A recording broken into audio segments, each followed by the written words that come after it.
Welcome to The Intersections by Talaya, a podcast where we navigate the complex landscape of cancer, health equity, systemic advocacy, and personal leadership.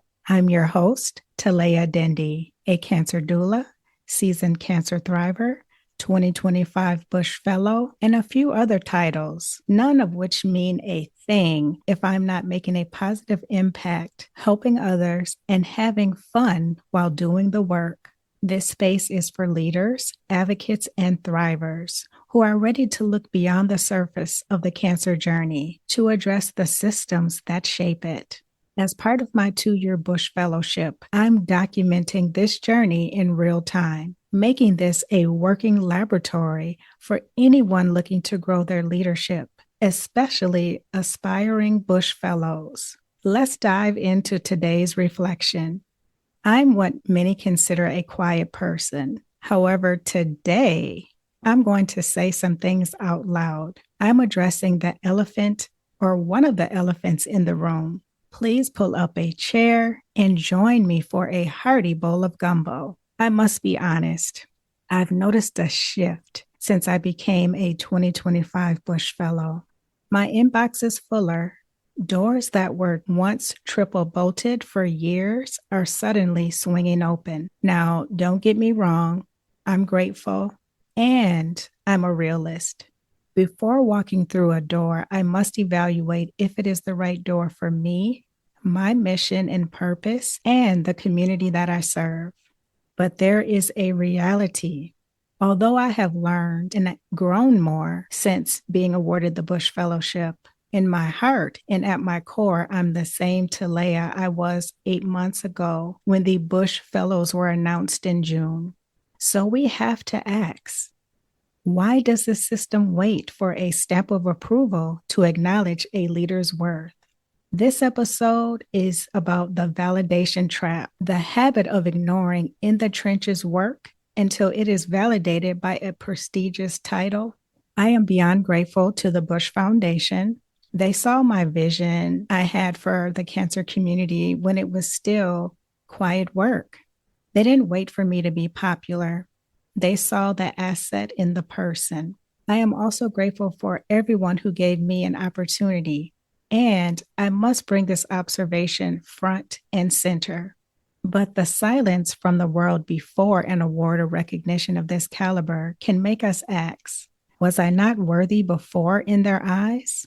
Was the work less valuable when I was doing it and no one was watching? No, the work was the foundation. I know how it feels to be overlooked. It's frustrating, and honestly, depending on the situation, it can be hurtful.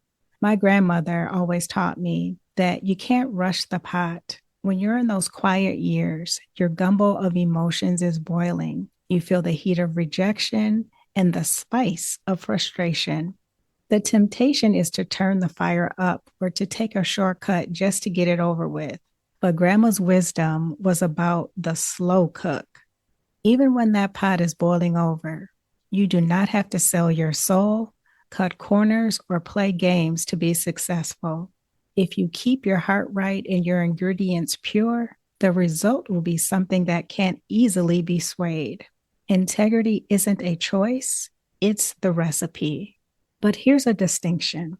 Leaders come a dime a dozen. People with titles are everywhere. But leaders who show up with their whole heart, when no one can see the vision, those are the stewards of change. The work you do in the dark qualifies you for the light. Because you didn't buy your way in, you don't owe the system your silence. You are free to advocate for your people with your whole heart. Your validation comes from the progress of your people and the community you serve, not the prestige of your plaque. There's another layer to this validation, and that's the assumption that comes with the award or investment. Since becoming a fellow, I've had a few, not a whole lot, but a few people approach me, not for my partnership, but for my purse. I said it. Not for my partnership, but for my purse. There's a misconception that the Bush funds are a community sponsorship fund, but the reality is this investment is for a leader to rest, grow, and think big. It is for the person and not a project. Real leadership means having the audacity to protect your growth so you can eventually serve your community from a place of overflow, not from a place of being depleted by the expectations of others. It is important to call out that people aren't just looking for your title to validate you, they are looking for your resources to validate their own work.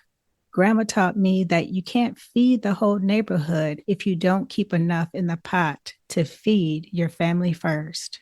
Protecting your resources isn't being selfish, it's being a good steward of the investment that was made in you. It is a blessing I refuse to mishandle and disrespect. I want to leave you with 2 questions to audit your own perspective this week. Question number 1 is for the overlooked. If the prestigious title never comes, is your why still enough to sustain you?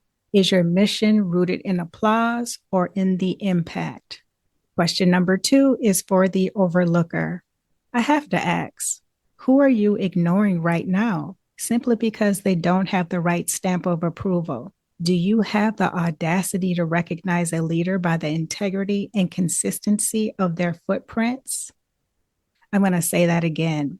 Do you have the audacity to recognize a leader by the integrity and consistency of their footprints rather than their popularity or depth of their bio?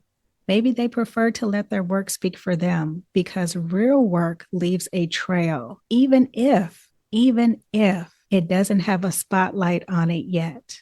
If you are the overlooked and you sat with this reflection, I'm interested to know what came up for you.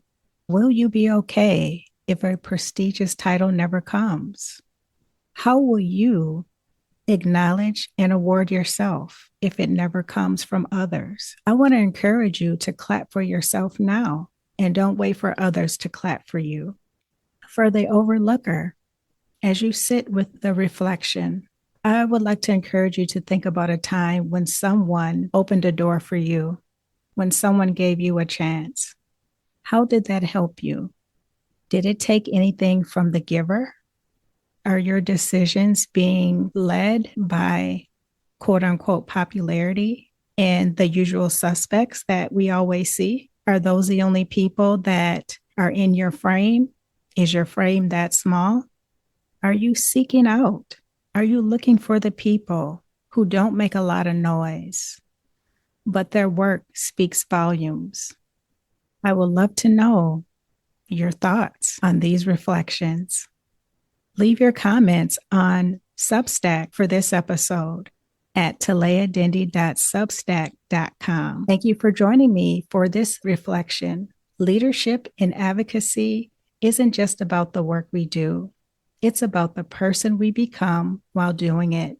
If you feel seen, learned something new, or you enjoy this episode, please share it with others so it can touch them as well. To continue this conversation and access my latest leadership reflections, visit me at talayadindy.substack.com. You can also check me out at talayadindy.pro, or you can always check out ontheotherside.life. I'll talk to you next time on The Intersections.